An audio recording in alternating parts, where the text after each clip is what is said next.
Greetings, YouTube. Friday night, my wife and I watched a classic 1980s era comedy, Summer School. Now, I can remember seeing this movie when it first came out back in '87, and I thought it was charming.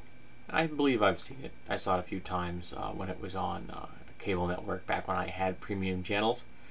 And so I got the opportunity to pick up a cheap copy off of Amazon, so I did.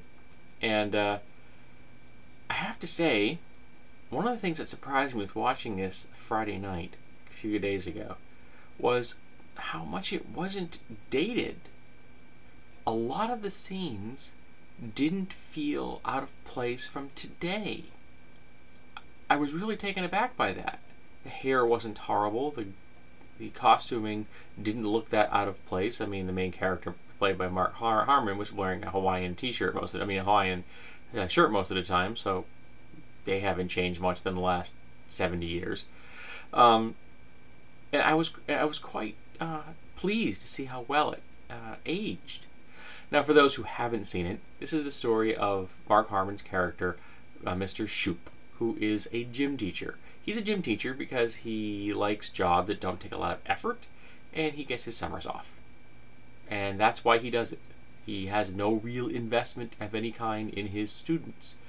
Interestingly enough, I actually went to school in high school with a guy that was pretty much Mr. Shoop in every way, shape, and form. He was well loved by everyone. He was a gym teacher. He was a nice guy. He was into this because it gave him his weekends off and his summers off, and he had no real depth to him whatsoever when it came to engaging his students in any meaningful way. But he was well liked. And that's Mr. Shoop. That's all he cares about.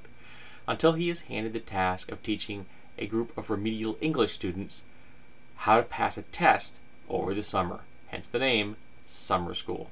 Then we have our wacky cast of characters, all of them misfits in one way or the other. The football player who needs to pass his course or he doesn't get to play football. A pregnant teen who missed classes because, well, she's pregnant, I guess. A girl with dyslexia. A couple of film fans who are just barely sapient. An exchange student who's here to bone up on her English. She's Italian in the film. You know, a wacky cast of characters. And all of them in their own way, shape, and form were very shallow, but a lot of fun. You identified with them. I identified with these people in '87. I identify with them now. I knew people like this, you know? Now, the writing isn't the best. The acting could leave a little bit to be desired, but this film had a lot of heart, and it had charm for miles. It made me smile. The few things that were slightly dated didn't bother me. It was a good time. You got to see a little character development. You got some laughs. It was goofy in the places it was supposed to be goofy. It was heartwarming in the places it was supposed to be heartwarming. You got to see the conniving insider trying to make himself look good in the eyes of his girlfriend, get it in the end. So it was just a charming little film. I'm glad that I picked up a cheap copy. I'm glad I have it in my collection. I'm definitely going to be keeping this one. You know, I throw them into my CD DJ box. I have a DJ box that'll hold 600 CDs or DVDs. Currently, it's got about 400 movies in there, plus all the ones that I've kept in their cases, which is probably around 200. So I've got about 600 films in my collection at this point, and I just picked up a bunch more today, or Saturday, I should say. So, you know, you can't really lose there.